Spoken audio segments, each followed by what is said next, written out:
Exclusivo. 3 nuevos magistrados serán citados a comisión de acusación por el caso Villarraga. Coronel González del Río ya rindió su testimonio. Buscarán eliminar las curadurías a través de un proyecto de ley. Usuarios no soportan altos costos por licencias de construcción. Con jugos terapéuticos están sacando de la drogadicción a jóvenes en Cali. Congresista lidera esta noble causa. En Así Nacen las Leyes, el proyecto que busca protegerle la propina a los meseros.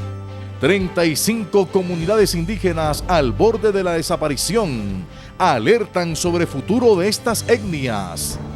Caldas tendrá una nueva alternativa vial. Les contaremos detalles de esta obra. Conozca al congresista que más ha estudiado la vida del libertador Simón Bolívar. Buenas noches. 3 magistrados más del Consejo Superior de la Judicatura serán citados a declarar en la investigación que adelanta la Comisión de Acusación de la Cámara por el caso Villarraga. La decisión fue tomada con base en la declaración que ya rindió el coronel González del Río al Congreso, cuyas conversaciones interceptadas por las autoridades le costó el puesto a varios generales y coroneles del Ejército Nacional. El pasado mes de noviembre, el coronel Robinson González del Río compareció ante la Comisión de Investigación y Acusación de la Cámara de Representantes en el proceso que se lleva al exmagistrado Henry Villarraga por las supuestas conversaciones que habían sostenido y en las que se hablaba de sumas de dinero. La diligencia se llevó a cabo a las 8 de la mañana, asistió con puntualidad, respondió todas las preguntas que le hizo el representante investigador y que le permitirán aclarar algunas de las dudas que se tenían en la investigación, y una vez sido escuchados los testimonios se le preguntó sobre diversos temas concernientes a la investigación y a todas respondió. Tras conocer las declaraciones de González del Río, la comisión decidió citar a los magistrados Ovidio Claros, Julia Emma Garzón y Pedro Sanabria. Se pidió a la Fiscalía General de la Nación hacer un cotejo de voces para determinar la existencia de la voz de los intervinientes, cotejo que en el año inmediatamente anterior, en noviembre, la Fiscalía procedió a realizar también, y se ha citado al exmagistrado Henry Villarraga a versión libre. Al reiniciar las sesiones del Congreso de la República el próximo 16 de marzo, también será llamado a declarar el exmagistrado Henry Villarraga. Luego de casi 2 años de operar un nuevo sistema de distribución, los congresistas no están satisfechos con la efectividad que le dan algunos de los gobernadores a las regalías. Para saber en qué se están gastando 12 billones de pesos en más de 5.000 proyectos aprobados, se citará un debate de control político apenas arranque la legislatura.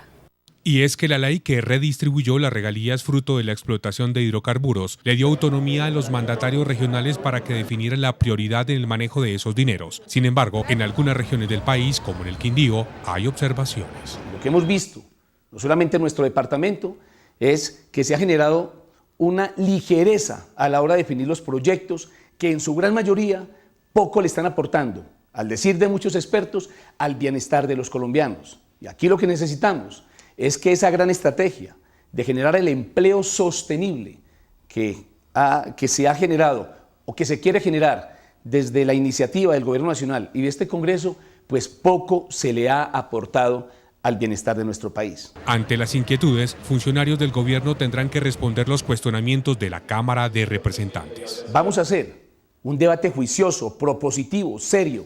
Vamos a generar esos espacios para que los colombianos, y en este caso los quindianos, revisemos en qué se ha beneficiado la sociedad, los jóvenes, los adultos mayores, los niños, la niñez, en lo que tiene que ver con mejorar las condiciones de vida.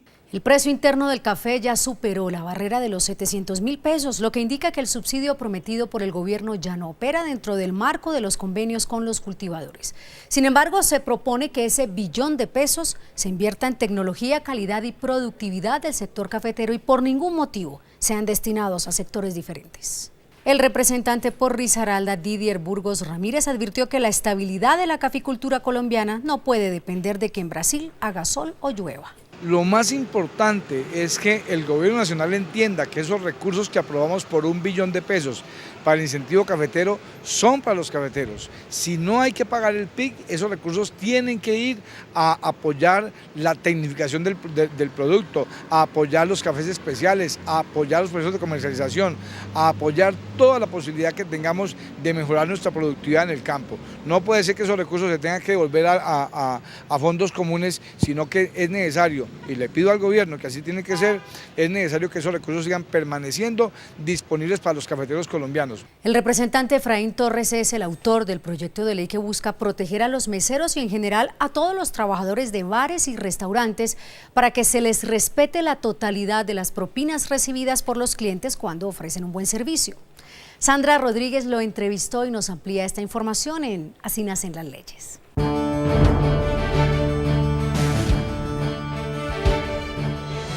La idea es asegurar que las propinas lleguen y tengan como destino únicamente a sus reales beneficiarios, que son los meseros y los trabajadores de las cadenas de servicios de los bares y restaurantes. ¿Cómo nace esta iniciativa y cuál es su objetivo principal? El objetivo principal es proteger a todos los empleados de los restaurantes, de los hoteles, para que ningún dueño de estos restaurantes le quite ni un solo peso de las propinas a estos empleados. Por eso nosotros en el Congreso de la República quisimos radicar este proyecto de ley para proteger a todos los empleados de los hoteles y de los restaurantes. ¿Podría usted definirnos qué es una propina? Una propina es lo que nosotros, los clientes, pagamos en un restaurante, en un hotel, cuando recibimos un buen servicio por parte de estos empleados. Representante, ¿cuáles son las medidas que establece este proyecto? Este proyecto tiene como medida principal proteger a todos los empleados de los restaurantes, de los hoteles, de los bares y los griles, para que ningún dueño de estos restaurantes le pueda quitar ni un solo peso de las propinas a estos empleados. Y cuéntenos cuáles serán las sanciones para quienes incumplan. Las personas que no cumplan este proyecto de ley cuando sea ley de la República, los establecimientos de comercio podrán ser totalmente cerrados o unas multas hasta 1.200 millones de pesos por parte de la Superintendencia de Industria y de Comercio. Beneficiar a todos los meseros para que se les respete el 100% de las propinas, es decir, todos los aportes que hagan los consumidores deben ser exclusivamente para el personal de servicio. Eso básicamente busca este proyecto de ley, que de no ser atendido tendrá sanciones que podrán ir desde multas económicas hasta el cierre definitivo del establecimiento. La próxima semana estaremos presentes con más temas de interés general en Así nacen las leyes. Hasta pronto. Una nueva vía que sea alternativa a las traumáticas carreteras al Alto de la Línea y al Páramo de Letras será construida entre Manizales y Mariquita. El objetivo es descongestionar por fin la salida y entrada de mercancías hacia y desde el centro del país y reducir el flujo vial de las tradicionales conexiones terrestres que por momentos literalmente paraliza al país cuando se produce algún tipo de contingencia. El presidente de la Cámara de Representantes, Hernán Penagos Giraldo, anunció que va por muy buen camino la construcción de una nueva vía entre Manizales y Bogotá que por fin solucione el caos que se genera por la tradicional carretera al Alto de la Línea e inclusive al Páramo de Letras. Hoy están en estudios de prefactibilidad, se han evidenciado varias alternativas y la idea es buscar la alternativa que nos permita tener una vía mucho más cercana a Bogotá y en segundo lugar una vía que mejore los flujos y mejore las frecuencias y mejore las velocidades. Creo que esa es una obra muy importante. Los frecuentes trancones y las demoras por la multiplicación del parque automotor de carga y pasajeros que transita por las tradicionales vías del centro del país, que datan de más de 50 años, obliga a buscar alternativas. Esa vía costaría cerca de 900.000 millones de pesos, habría que construir una serie de viaductos y de túneles y la idea es que de acuerdo a las alternativas que hoy se vienen presentando por parte de estructuradores, se escoja la mejor, la que permita mayores recorridos, la que acerque mucho más a Manizales a Bogotá y en la que efectivamente pues tengamos mayor competitividad y mayor flujo económico desde la ciudad. La obra bajará el índice de accidentes, taponamientos, trancones y reducirá el tiempo de viaje entre la capital del país y el eje cafetero. Actualmente una licencia de construcción le vale a un colombiano de estratos 1, 2 y 3 hasta 6 millones de pesos, lo que genera que la construcción ilegal se incremente por los trámites, el tiempo y el alto costo. Por esta razón, Wilson Gómez, representante por Bogotá, presentó un proyecto de ley que eliminaría las curadurías urbanas y trasladaría sus funciones a la Secretaría de Planeación. Donde la gente ha construido la vivienda por pedazos y por retazos, porque lo van levantando su techo en la medida en que pueden ahorrar, no estén sometidos a pagar una licencia de construcción. Hoy el esquema de la licencia ha obligado a muchos a construir a escondidas y rogando que el vecino no los vaya a denunciar o que el Estado no se les venga encima con una multa que vale más que la propia obra que realizaron. Y pagará licencia de construcción aquel que construye para vender. Los jubilados tendrían que pagar sus aportes de salud igual que cualquier colombiano y el incremento de su mesada sería el mismo de los empleados. Esto de ser aprobado un proyecto de ley radicado en la Cámara de Representantes. Con la iniciativa, los pensionados del país ya no tendrán que pagar el 12% de los aportes a salud, sino el 4%, que es lo que paga cualquier empleado colombiano. Un pensionado no debe tener toda la carga en los aportes a la salud. El gobierno ya lo está garantizando, por lo tanto debemos disminuirle esa carga a los pensionados entre 1 y 2 salarios mínimos. Según el congresista, el gobierno nacional ya cuenta con los recursos económicos para cumplir la ley que garantiza el servicio de salud a los mayores de 60 años. Porque nosotros en las reformas a la salud ya habíamos dicho que las personas mayores de 60 años pueden acceder con todos los beneficios de salud, no importa si están en EPS o en régimen subsidiado. Otro de los beneficios que recibirían los pensionados con el proyecto de ley es el incremento de la mesada. A todos los trabajadores de Colombia se les incrementó el salario en más o menos entre el 4 y el 5%. A los pensionados únicamente el 1.96%. Esto significa que hay una diferencia grande. La iniciativa será discutida a partir del 16 de marzo cuando se reinicien las sesiones del Congreso de la República. La representante a la Cámara, Lina María Barrera, miembro de la Comisión Séptima de la Cámara, anunció su voto negativo a la reforma a la salud presentada por el Gobierno Nacional. Sí, realmente yo no estoy de acuerdo con el proyecto de ley como lo trae el Gobierno Nacional, donde le permite a las EPS que se puedan transformar en gestoras de salud.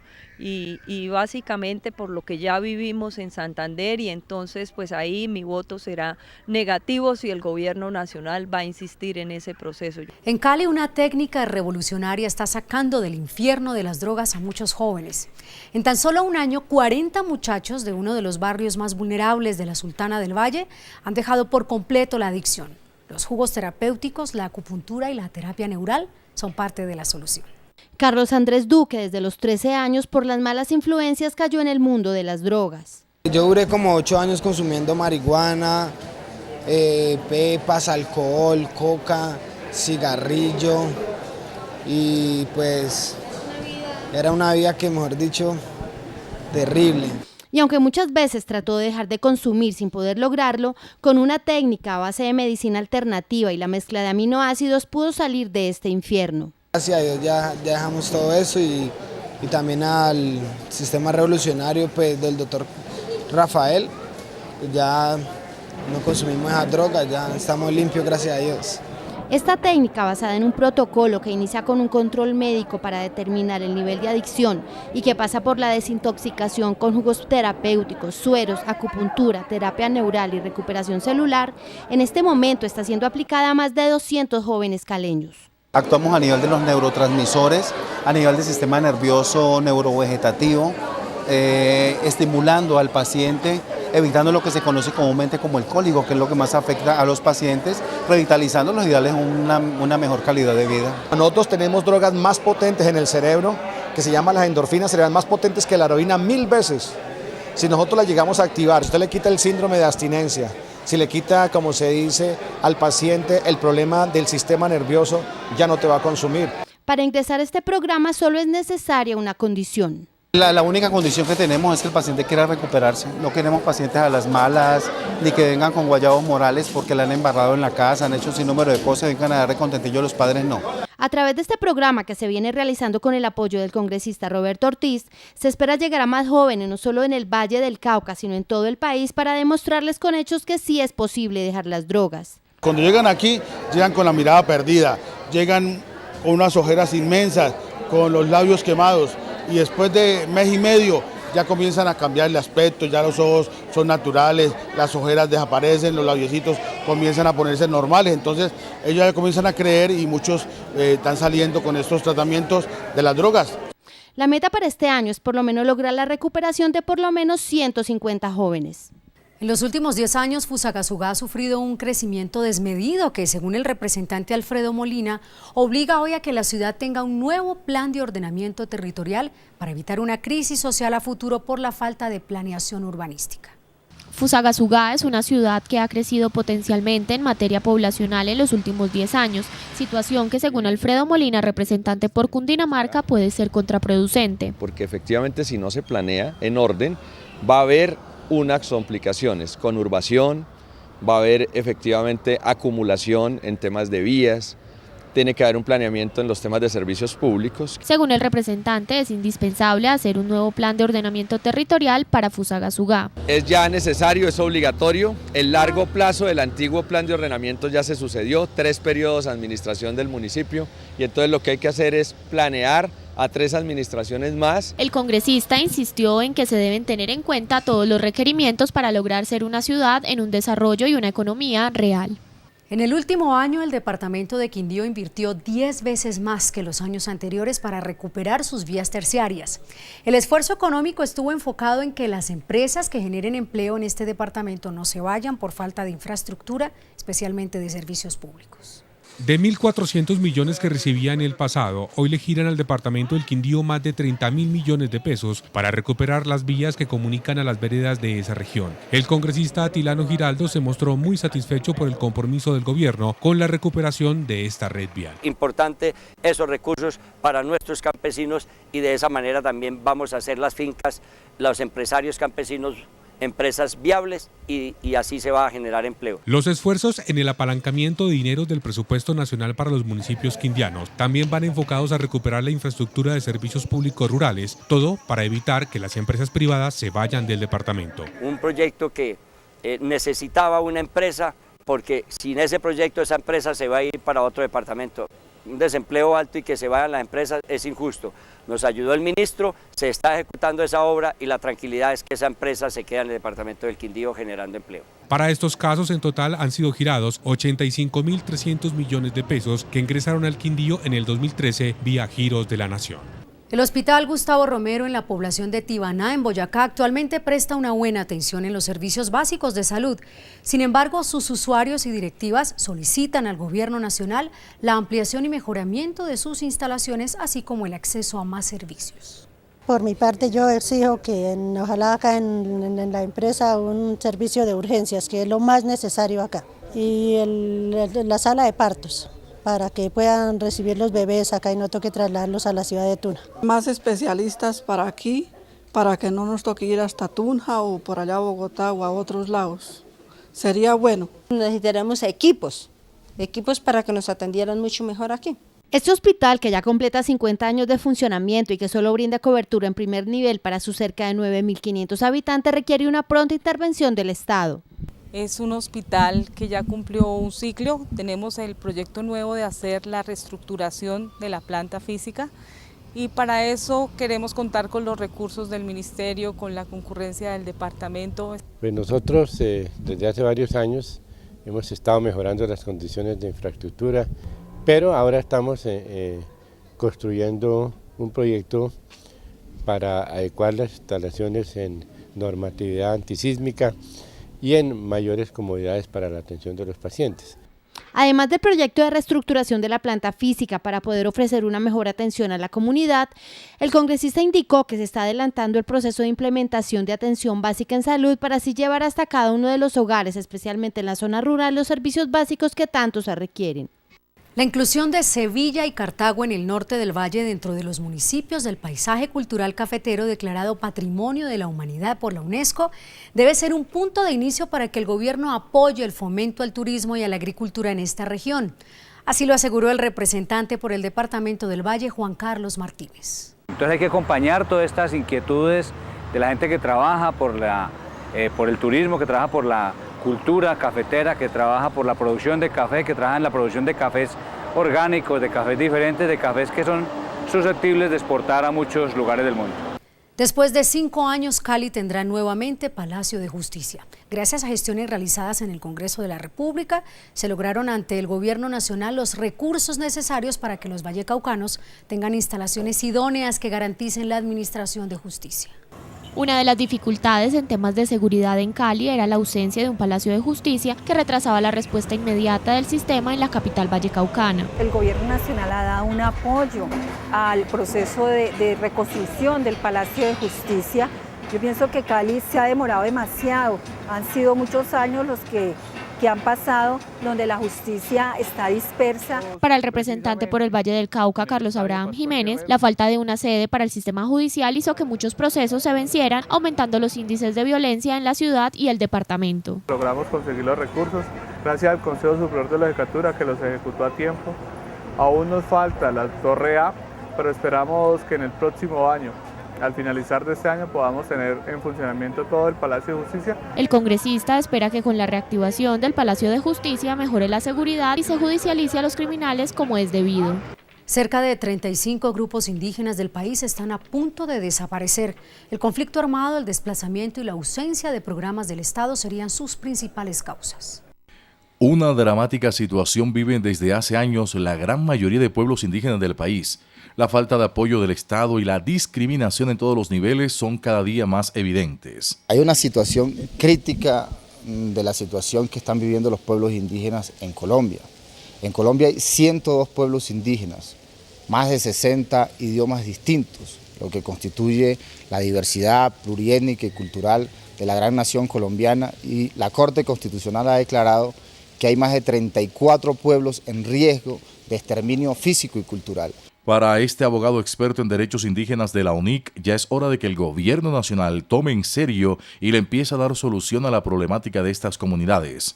Las instituciones muchas veces no hacen lo necesario para proteger los derechos de estos pueblos y estas comunidades. Creo que desde el Congreso, desde el Ejecutivo, desde lo judicial, podemos hacer mayores esfuerzos para poder avanzar en la protección de los derechos de estos pueblos indígenas. No solo para los voceros indígenas, sino para algunos congresistas es urgente la intervención del Estado. Cumplir con la sentencia de la Corte Constitucional, que hace unos pocos años puso una alarma frente a esta situación de riesgo, de peligro, de extinción de los indígenas en Colombia. En segundo lugar, darle cumplimiento a una proposición que presentamos Hernando Hernández y yo en el 2011, para crear una mesa de seguimiento a la política de niñez indígena. Para la congresista, además, es fundamental continuar el trabajo que se venía adelantando para la protección de la niñez indígena. El desarrollo de las tecnologías de la información y las comunicaciones y su introducción en la sociedad va acompañado de grandes beneficios, pero el progreso no está exento de problemas. No todos los departamentos del país tienen un 100% de cobertura. Tema de la semana en Zona Digital. El departamento de Cundinamarca siempre estará dispuesto a apoyar los programas que contribuyan a la implementación y apropiación de las TIC, para que todos los niños y jóvenes puedan tener acceso a las nuevas tecnologías. El representante Orlando Clavijo nos cuenta cómo se ha ido desarrollando todo este proceso. Bueno, el tema de tecnología hay mucho por hacer todavía. Se ha avanzado el programa del Gobierno Nacional de Vive Digital, que a través del Ministerio de las TIC y del Gobierno Departamental se apoya ese programa y se han llevado programas de tecnología a los colegios, a las escuelas y a las comunidades. Suplir las falencias en temas de tecnología en un departamento es contribuir a un país más justo y más moderno. Con el uso adecuado, las tecnologías ayudan a los estudiantes a adquirir las habilidades necesarias para sobrevivir en una sociedad enfocada en el conocimiento tecnológico. De esta manera sueña ver el congresista a Cundinamarca. Tenemos que lograr que Cundinamarca sea el departamento modelo en tecnología, porque la tecnología es el futuro. Si no educamos a nuestros niños en las veredas, en los municipios, ya en la tecnología, son ciudadanos y jóvenes que se quedan retrasados. Hoy día tenemos que preparar que nuestros estudiantes en las escuelas públicas y colegios públicos lleguen en igualdad de condiciones del que estudia en colegios privados de Bogotá. Los invitamos a enviar sus inquietudes y a que sigan interactuando con nosotros en nuestra cuenta de Twitter @CámaraColombia y de Facebook Cámara de Representantes Colombia. Nos vemos el próximo jueves en Zona Digital. Simón Bolívar es el personaje que más ha estudiado un congresista del Atlántico. Ha sido prácticamente su obsesión. Afirma que muchos de sus antepasados participaron en algunas actividades políticas. Sí, de hecho tuve un tío que fue senador de la República, ministro de Estado y gobernador del Magdalena, de igual manera mi bisabuelo. Cuando niño, ¿cuál era su miedo más frecuente? Bueno, mi miedo más frecuente era quedarme solo. Su mayor acto de rebeldía en la vida. Yo creo que mi mayor acto de rebeldía ha sido incursionar en la política.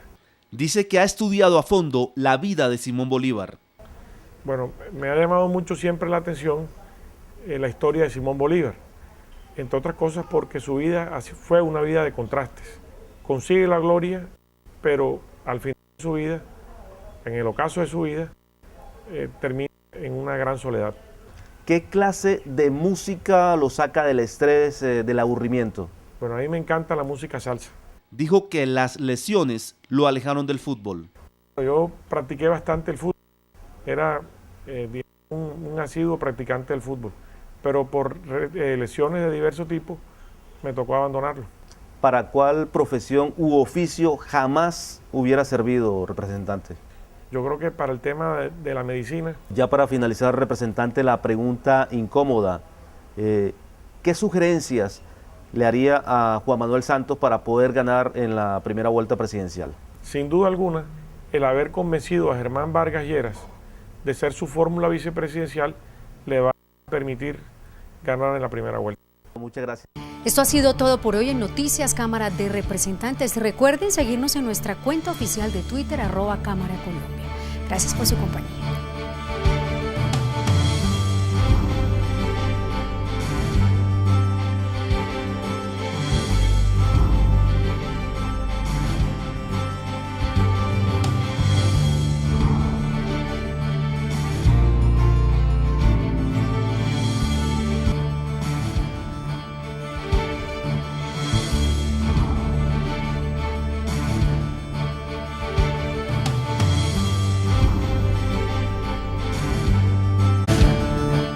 Se estima que 12 millones de colombianos acudirán a las urnas este 9 de marzo para elegir el nuevo Congreso.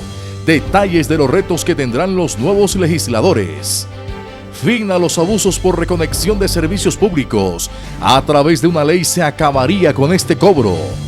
Nuevo trazado de una vía en el Quindío aislaría varios municipios. Denuncia. En Así Nacen las Leyes, el proyecto que salvaría a la Universidad Nacional. Conozca a la mujer que lleva más de 15 años cuidando a los abuelos abandonados en Cali. Congreso reconoció su labor. Deportistas de barrio tendrán oportunidad de dar el salto al profesionalismo. Les contaremos por qué. Hijo de educadora, siempre estudió en colegio público y estuvo a punto de ser futbolista profesional. La vida del presidente de la Cámara de Representantes. Mabel Kremer presenta las noticias. Buenas noches. El próximo 9 de marzo Colombia elegirá un nuevo Congreso de la República para el periodo 2014-2018. Según los expertos, la Cámara de Representantes sería la corporación que más renovación tendría. Entre un 44 y 45% se renovaría el Congreso de la República tras las elecciones del próximo domingo. Este porcentaje lo alimenta en su mayoría la Cámara de Representantes, a la cual llegarían por lo menos 49 congresistas nuevos. Es mucho más fácil que se renueve la Cámara de Representantes que el Senado de la República, porque en la Cámara de Representantes las votaciones dependen mucho de cuáles fueron los resultados electorales de las elecciones locales. La representación es mucho más local. Sin embargo, para el abogado constitucionalista Juan Manuel Charri, este porcentaje es muy bajo. El Congreso tiende más a mantenerse con reelección de sus funcionarios o con reelección de personas próximas a los servidores públicos que están actualmente en el Congreso. Para los dos expertos en temas políticos y electorales, sin importar cuál será la renovación del Congreso, este tendrá leyes muy importantes que discutir. Reforma política, reforma a la justicia, reforma electoral, el tema de la salud. Frente a un proceso de paz, pues obviamente va a ser el encargado de o hacer un camino de piedras o hacer una autopista para ver cómo vamos a volver realidad los acuerdos que se lleguen en La Habana. Una que diga cómo se aplicarán las sanciones y ese régimen de justicia transicional a los del grupo guerrillero y otra a los miembros de la fuerza pública. Tenemos un reto muy importante ya anunciado que es volver a tramitar la reforma a la justicia. Será solo hasta el próximo domingo que se sabrá cómo queda el mapa político en el Congreso de la República. Para garantizar que las elecciones de Congreso se realicen con total transparencia, el Centro Carter, organismo internacional experto en procesos electorales, hará presencia durante esta jornada. Por medio de este documento, el representante a la Cámara, Iván Cepeda, solicitó al Centro Carter que realice una veeduría en los comicios electorales del próximo domingo para contribuir a que estos se realicen sin ningún tipo de inconveniente. Por esas circunstancias yo considero que es en este momento una posibilidad para garantizar la transparencia.